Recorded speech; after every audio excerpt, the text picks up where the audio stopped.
My heart is pounding. That's a good thing. It was pounding. We were calling. I wasn't going to raise my hand, although I knew it's my first workshop, ever. And I knew whenever I came to see you, by the way, Esther, you look beautiful today. We agree. I was going to be I was going to be in the chair, but not just on the chair, but the first one on the chair. See there? So he was a little hard to deny, right? With that desire and that absence of resistance about that, would anything else be logical? Not that there's any competition. I have two questions, if I may. My first question is, I've struggled with substance abuse ever since I knew about your teachings. You started because of us? No. We try to tell good stories. I've suffered through relapses through my entire life, and the last few that I had, you spoke with me, and you said, "This is Abraham, but you can call me whatever you want to call me, as that name does not really matter at all. It's where you are." I felt I was in the vortex during there. And you did also say that I was in the vortex, but the continuous usage of it would never get me there. It was like that every time. The most important thing for you to take away from this conversation, let's just soften the word struggle a little bit, even though we know a lot of times it's felt like struggle, but let's just soften that word. And let's soften the word abuse too. And let's just acknowledge that what was really going on is that, now you tell us if we are accurate about this, of course we always are, that you're looking for some relief,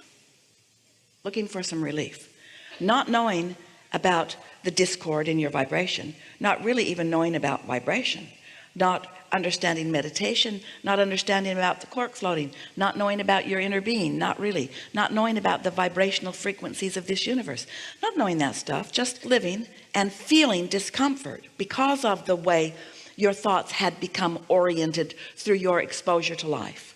And so when you manage to get yourself stressed out, stretched vibrationally, then something that causes distraction or helps you to defocus does give you some relief, but it's not permanent relief or even good relief, in the sense that it doesn't stick because there was no deliberate focus involved in the changing of the vibrational frequency. We're going to give you a strange example, but you're going to like it. So let's say you are a lifeguard and you're committed to helping people not drown who seem determined to drown. Like Jerry. Say again? Like Jerry. And so you have hold of somebody who is just not only seeming determined to drown themselves, but to drown you too. So you just knock them out. Just knock them out. And for a while it goes better. In other words, now you can paddle them in. And so that's what a lot of people do with the drugs and alcohol and substances. It's their sort of last ditch way of just stopping the vibrational frequency that is the point of attraction. So when you sleep, your withdrawal of focus slows momentum. And don't use this as an Abraham recommendation to go get high on something, because that is not what this is meant to be. But when you are distracted because of the substance, it does slow the momentum, and it does give you a vibrational ease between this desire that is calling you and your unwillingness to go. For a little bit of time, you might be moving more in the direction of who you really are. For example, when you see someone, that's why they say, "I feel high." They feel less bound to the things that have been bothering them. And so let's just start by not calling it abuse. Let's call it misunderstood attempt at relief that was not long-standing. So then all kinds of other things begin complicating it. We want to give you a picture of how life really works well for you. So contrast sometimes is hard, and it causes you to launch a desire, and your inner being gathers the cooperative components, and this desire gestates in this vibrational reality that we've been calling the vortex. And when you are in a state of clarity or in a state of joy, when you're not beating some drum, not calling yourself bad names, not focused on struggle, and not talking about self-abuse, when you are for some reason liking yourself a little bit, you receive an impulse or an idea. And when that impulse or idea comes, that is you in sync with you. Now, once you get a taste for that, and once you understand how you can accomplish that, what kind of thoughts you think in order to get into the receiving mode, and more important, you're able to personally witness and understand the correlation between how you're feeling and how things start turning out for you, then you're off and running. But if you are just feeling bad and then taking something, it's like putting Novocaine in your hand so that you can't feel the hot stove. It does solve the immediate problem, but there's a problem that comes next. This doesn't hurt at all, but what's that funny smell? And what am I going to do now that my fingers are gone? So you don't want to numb your emotional senses. You want them to be active so that you can guide your thoughts to harmonize with what's in your vortex, so that you can be the realizer of the things that you are asking for. So it does not matter where you've been. It doesn't even matter where you are. What matters is where you're going from where you are, and an understanding of how this all works will give you some reason to focus. It will give you some, what some want to call motivation. We would prefer to call it inspiration. The better you feel, the more good ideas will flow to you, and you will recognize that you got an idea. That's why you're acknowledging that you have reached that place where you've begun to receive answers from your own inner being. And the answers that you're getting in the beginning aren't answers of exactly where to go and what to do and what's happening. Those aren't the kind of answers your inner being wants to give you. The answers that your inner being wants to give you and will give you initially are you're good and you're whole and you're worthy and it's going to be all right and we're with you and hang in there and it's going to get better and be easy about it and don't be so hard on yourself and think thoughts that feel better to you. That's the stream of consciousness that your inner being is offering to you at all times. Now, this really matters. Since you started out with this conversation about being in the receiving mode, and you definitely have been in the receiving mode of us and others, we want you to all understand that you are all in the receiving mode of something all the time.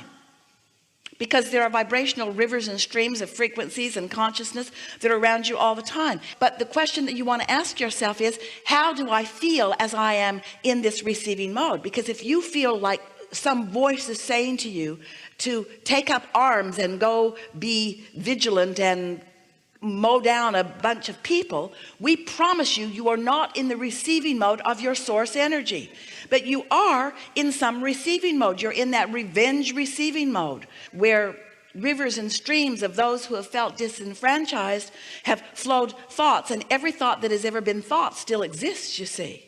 So you got to understand what your emotional guidance system is telling you, and then do your best to feel as good as you can feel, and then just follow the impulses that come. The most wonderful thing is when you recognize, as you watch the universe delivering nice thing after nice thing after nice thing to you, and we're talking about sweet children in the airport that just give you that look, or a sweet seatmate who just gives you a little piece of information that you were just wondering about, or on it goes. The stream of beneficiary, helpful thoughts and impulses that flow to you. Oh, that's the sweet spot of life. That's what you came for. You came to decide through contrast and to ask because you knew you would. And then to stand as best you can, as often as you can, as long as you can, in the receptive mode of alignment with that broader perspective who is flowing impulses and guidance to you at all times. But you got to decide, and life helps you to do it. You got to decide to stop beating up on yourself, because if you decide that you're not good, or that you're not a receiver, or if you decide that you've done something wrong that is keeping you from being able to be the blessed one who can receive, then even though guidance and love is raining down all around you all the time, it's like you've got your umbrella up until you take some substance. Then you put your umbrella down so you feel a little better, but you don't make the conscious correlation. So it's not a progressive thing. You don't make a vibrational difference in yourself. You just allow yourself to be soothed for a minute, and that's not bad, but you don't hold yourself in an improved set point that then positively affects you later. That's why drugs are a good idea if all you want is relief. Not such a good idea if you want relief to last longer than this moment. You know, have you ever said it when you see someone who has been under the influence of something, how they're full of themselves? You say it about your little kids too, who haven't been in the liquor cabinet yet. Mostly. You're full of yourself. Well, that's what happens when you stop holding resistance. You allow more of yourself in. And so that's why sometimes you feel less inhibited. Sometimes you feel less self-conscious. Sometimes you feel more able to cope with the relentless judgment of your fellow human beings. You care less about what they think when you're less able to focus on what they really mean. I love you too, man. When I was there in the vortex, was that really Abraham speaking through me, the words and the feelings and the vibrations that were going through me, or was that because of the use, like, imaginary? You've experienced both, and you know the difference. You've experienced both, and you know the difference. True alignment is more sustaining. We would not look for your connection with your inner being under the influence, because as you are acknowledging here, you can't sort it out. So the main things you said, like, after many years of being clean, that was our strongest communication. You did say you will write a book, one of many, and that is. Wouldn't that be a book that others would like to read? Aren't there just so many people who would like to know what their desire for the substance is, why it's there, and why there is some benefit but then mostly not? What you want is clarity. Clarity is the optimum feeling of alignment. And so sometimes people under the influence of some things, Esther has never utilized any drugs, so she doesn't have a good vocabulary about it.